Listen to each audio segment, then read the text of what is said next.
What's up, YouTube? It's Christine with Gauge Girl Training, an online meal planning and coaching service. I'm a food scientist and chemical engineer by training, and today I wanted to introduce you guys to my friend Donata White. Donata is a lawyer. She is a dog mommy. She is a personal trainer, good friend of mine, and I've actually coached her several times. We've done a 12-week online coaching program together. She's had amazing results with that. Yes. We did a 6-week shred together, and she is actually a time management and goal planning expert. And I wanted to invite her here on the channel today to talk to you guys about how to nip some of those excuses in the butt about time management, not having enough time. So welcome to the channel, Donata. Thank you so much. Hey guys, thank you so much, Christine, for having me here. I am so excited to be here with you guys today because, like Christine said, I am a time management and goal planning expert. And because this is the new year, this is my absolute favorite time of the year. I'm one of those weirdos that really likes the New Year's resolutions and goal planning and all of that stuff. So this is what I actually work on with my clients. And I am very excited to be here today because I'm going to share some of my best tips about those time management excuses that we all like to kind of lean on at this time of the year, because it's hard when you are setting new goals and making new plans to fit those new things into your schedule if you're not already used to it. So the biggest excuse I hear when I am goal planning with my clients and trying to push them to do a little bit of work on actually making those goals happen, the first pushback I always get is, I don't have enough time to do that. And Christine, do you find that you get that excuse with your clients as well? I hear that all the time, day in, day out, upside down, inside out. Yep. I mean, I think it's just a fancy excuse. Yep. In all seriousness, the time exists. We all have the same number of hours in a day. And, unfortunately, it's probably one of the top excuses. And if we have the same number of hours in a day as Beyonce, like I like to say, and, it's just a matter of prioritizing, a matter of being intentional, and being strategic with what you do with your time. Absolutely. I think that another thing that I run into with my clients is that a lot of them don't realize how much time they have. And I have a really cool exercise I'd like to do with your people that shows you that you do actually have a lot more time than you think you have. So I'm going to show you guys a demo of that right now. First thing you're going to do is grab a sheet of paper and your favorite pen and write the number 168 at the top of the page. That is the number of hours we all have in a week. Now we are going to start accounting for all of the essential areas of your life that take up your time. Write the number 56 directly under that 168 and write the word sleep next to it. This translates to 8 hours of sleep per night, 7 days a week, and this is not negotiable. You cannot perform well if you are sleeping less than a full night's sleep every night. Now we're also going to count for exercise. This is also not negotiable. And this number has to be at least 4, which is about 30 to 40 minutes of exercise per day. If you are exercising less than that, use the number 4. If you are exercising more than that, go ahead and write down how many hours per week you exercise.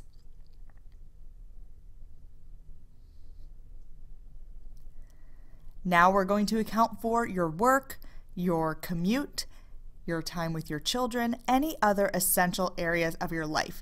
The idea here is to account for all of the things that take up your time every week and write down how many hours they actually take up.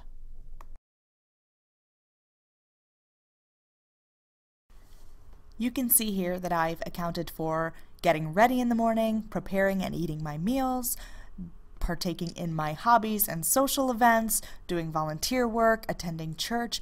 Anything that takes up my time during the week, I'm going to write down on this list, and feel free to add any other categories that you need to add.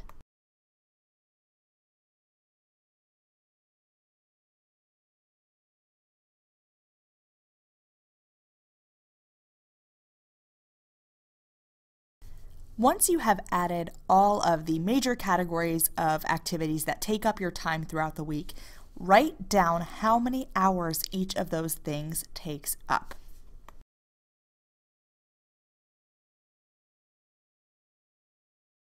I do not have children, so the kids category is going to be a big 0 for me, but for those of you who are parents, it's going to be a lot larger. Just be sure to accurately account for how many hours each of these activities takes up per week. And when in doubt, make the number a little bit larger than you think. Now we're going to go back to grade school here, pull out the calculator, and do a big subtraction problem. Subtract each of these numbers from the original 168 that we started with, and the number that remains is your truly free time for the week. As you see here, I have come up with 40 free hours per week. That is the equivalent of a full-time business. And because we've already accounted for all of the essentials in my life, exercise, work, commute, getting ready, hobbies, and social events, this is truly free time that I could use for whatever I like, whether it's watching movies with my husband or building my business.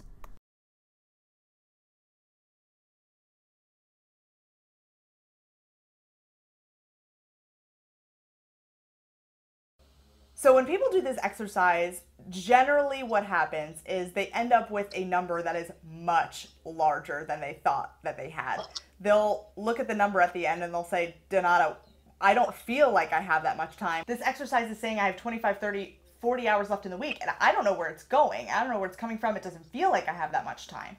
And so I think the biggest thing is that people are losing time in transition. They're not being intentional with every moment throughout the day, and they can lose a lot of time in between activities. So Christine, for example, if you are leaving your house to go to the gym, that feeling when you walk out of the house and you're like, all right, it's 7 o'clock. I'm like on my way. It's great. And then you pull out of the driveway and all of a sudden it's like 7:12 or 7:15. Yeah, no, I totally relate to that. I actually built a gym in my house for that very purpose. So I have zero excuse. Right. But my point is that, yes, those transitions are where you're losing that time. Absolutely. In between activities. So if you are unintentional and not cognizant of the fact that you are transitioning between one activity to the other, say your morning routine and getting to the gym, or coming home from work and then starting to meal prep or whatever, you're going to lose, 15, 20 minutes in between. And if you do that 3 times a day, you've lost an hour of your whole day. And that's a workout. That's a great workout, actually. If you lose an hour in the day, that's workout time that you could have had, or time sleeping, or time spent whatever, but you've spent it scrolling Instagram or, trying to find your keys. So Christine, since you're clearly also a master at your time, I think your audience would love to know what you do to avoid losing time in transition. Yeah, so as far as losing time in transition, I do my best to maximize everything in terms of scheduling. If you looked inside of my calendar, it looks insane. I have everything in the calendar, a notification before everything. I book everything in the day. Everything has a time slot. If something needs to get done and it's not on my calendar, it's not going to get done. So that Yes. Using a calendar and writing it down, and it's the only way I stay on track. And I think that's another good point, Christine.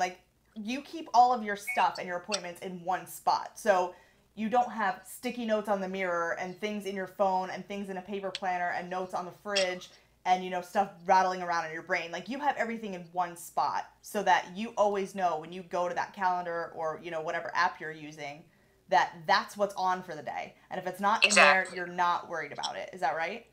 Absolutely. Yep. So going back to what we're talking about with losing time in transition, what I found, Christine, and you can tell me your experience with this, what I found is that people who have routines for these transitions that they do all the time do a lot better in minimizing the amount of time they spend in transition. So for example, if you have a routine that you do every time you leave the house, you can leave the house in 3 minutes and know that you've got your keys, you've got your purse, all the lights are off, the stove is off, and everything's locked up, and you can just get in your car and go. And it's a lot less time and a lot less backtracking and making sure you did everything if you have a solid routine that you don't have to think about anymore. Mm-hmm.